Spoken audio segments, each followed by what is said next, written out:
नमस्कार दोस्तों, स्वागत है आपका हमारे चैनल गीता गुरु 108 पर। क्या आप जानते हैं उस रात क्या हुआ था, जिस रात एक राक्षस पुत्र ने अपना सर्वस्व न्योछावर कर दिया था, जिस रात एक महान योद्धा ने अपनी शक्ति को किसी और के लिए त्याग दिया था, जिस रात धर्म और अधर्म के बीच युद्ध में श्री कृष्ण ने एक चमत्कारिक मोड़ लाया था। चलिए जानते हैं उस रात की वो अद्भुत कहानी, जिसमें छुपा है त्याग, युद्ध और जीवन की गहराई से जुड़ा हुआ गूढ़ ज्ञान। इससे पहले कि आगे बढ़ें, अगर आपको महाभारत के रहस्य पसंद हैं तो चैनल सब्सक्राइब जरूर करें। नीचे कमेंट में बताएं, घटोत्कच की मृत्यु न्याय संगत थी। कुरुक्षेत्र के मैदान में जब महायुद्ध अपने चरम पर था, तब पांडवों की ओर से युद्ध कर रहे घटोत्कच का नाम सभी कौरव योद्धाओं के मन में भय पैदा करता था। वह महाबली भीम का पुत्र था, राक्षसी शक्तियों से युक्त, मायावी युद्ध कला में निपुण और अपराजेय। घटोत्कच न केवल एक महान योद्धा था, बल्कि पांडवों का वो रक्षक बन गया था जो अंधकार में भी रोशनी बनकर खड़ा था।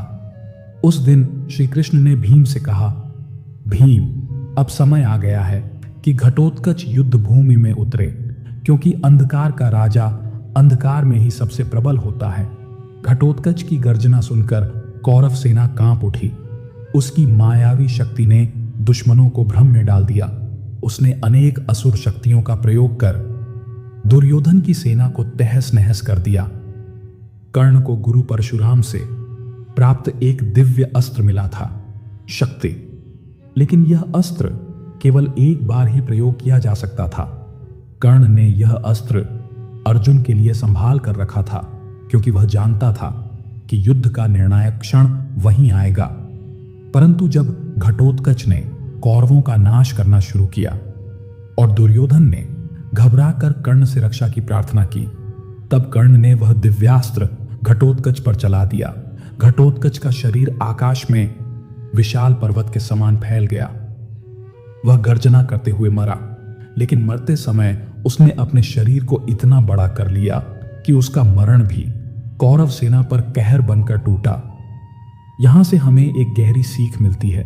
घटोत्कच जानता था कि अब उसका अंत निश्चित है, फिर भी वह गया तो इतने बड़े बलिदान के साथ गया कि कौरव सेना को भारी नुकसान हुआ और कर्ण का अर्जुन पर चलाने योग्य अस्त्र व्यर्थ हो गया। श्री कृष्ण मुस्कुराए और बोले, घटोत्कच का बलिदान हमारे लिए एक दिव्य विजय है, क्योंकि अब अर्जुन को वह अस्त्र नहीं झेलना पड़ेगा। घटोत्कच के वध के बाद युद्ध में और भीषणता आई। अगले दिन युद्ध भूमि पर अर्जुन और कर्ण आमने सामने थे। दोनों ही अपने अपने धर्म और दृष्टिकोण के प्रतीक बनकर खड़े थे। कर्ण, जो सूर्य पुत्र था, जीवन भर अपने अस्तित्व के लिए संघर्ष करता रहा। अर्जुन, जो धर्म का रक्षक था, लेकिन मन में कई बार भ्रम से जूझता रहा। श्री कृष्ण रथ के सारथी थे। उन्होंने अर्जुन से कहा, ध्यान से देखो अर्जुन, यह केवल युद्ध नहीं है, यह तुम्हारी परीक्षा है। कर्ण तुमसे किसी भी दृष्टि से कम नहीं, लेकिन आज निर्णय होगा कि धर्म किसे स्वीकार करता है। युद्ध में जब कर्ण का रथ धरती में धंसने लगा, वह श्री कृष्ण से अर्जुन की सहायता के अभाव पर प्रश्न करता है। वह कहता है, क्या यह धर्म है कि कोई असहाय शत्रु पर प्रहार करे? तब श्री कृष्ण कहते हैं, जब द्रौपदी को भरी सभा में अपमानित किया गया, तब कहां था तेरा धर्म? जब अभिमन्यु को अकेले मिलकर मारा गया, तब तेरा न्याय कहां था? यह संवाद दर्शाता है कि धर्म केवल शस्त्रों से नहीं, कर्मों से तय होता है। घटोत्कच के बलिदान और कर्ण की शक्ति के नुकसान के बाद युद्ध का एक और दुखद मोड़ आता है, युधिष्ठिर की पराजय। युधिष्ठिर धर्मराज थे, लेकिन जब भीम और अर्जुन युद्ध में व्यस्त थे, तब कर्ण ने युधिष्ठिर को अकेले पा लिया और उन्हें पराजित कर दिया। युधिष्ठिर का हारना केवल युद्ध की हार नहीं थी, वह एक आत्मसम्मान की चोट थी। उन्होंने अपने भाइयों से कहा, मुझे क्षमा करें, मैं अपने धर्म की रक्षा नहीं कर पाया। तब श्री कृष्ण ने उन्हें समझाया, पराजय कभी कभी आत्मचिंतन की ओर ले जाती है। यह हार नहीं है, यह जागरण है। आज तुम्हें समझ में आया कि केवल धर्म का झांता होना काफी नहीं, युद्ध में साहस, रणनीति और एकता भी चाहिए। महाभारत का हर एक दृश्य केवल युद्ध नहीं, एक गहरा जीवन दर्शन है।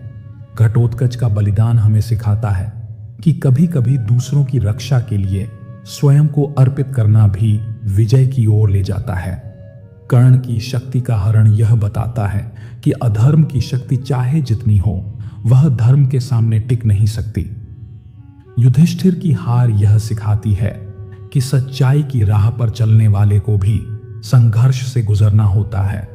और अंत में श्री कृष्ण का नेतृत्व हमें बताता है, जीवन में केवल सही होना ही काफी नहीं है, सही समय पर सही निर्णय भी लेना आवश्यक है।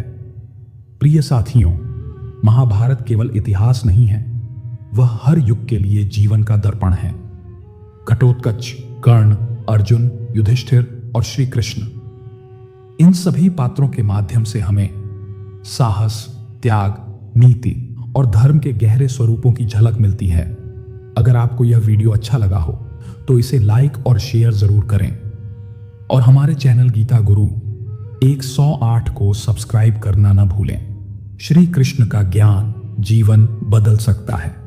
धन्यवाद। जय श्री कृष्ण।